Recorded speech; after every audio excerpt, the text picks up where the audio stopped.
কি হয়েছে তোমার? কাঁদতেছো কেন? গালের রং কিসের? কেউ কিছু বলছে তোমাকে? কেউ টাচ করছে?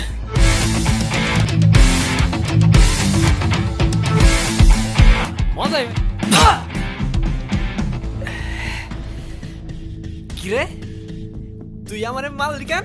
তুই কি আমার ব্যাচমেট না আমার খালাতো ভাই? তুই করে বলার রাইট কে দিছে তোরে? তুই কিন্তু ওর গায়ে হাত তুললা, কাজটা ঠিক করলি না ঈশান। ঈশান না, ঈশান ভাই।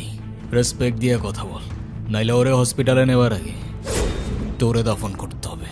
স্পোর্টস ক্লাবের প্রেসিডেন্ট দেখা যা খুশি তাই করবি ভাবলে ব্যাপারটা ভুল হবে। তুষার ভাই জানলে আপনার খবর আছে। তোর তুষার ভাই, হ্যান ভাই, ত্যান ভাই সবাই রে গিয়া বল ঈশান ক্যাম্পাসেই আছে। কারোর সাহস থাকলে এসে চুলটা ছিঁড়া দেখাক।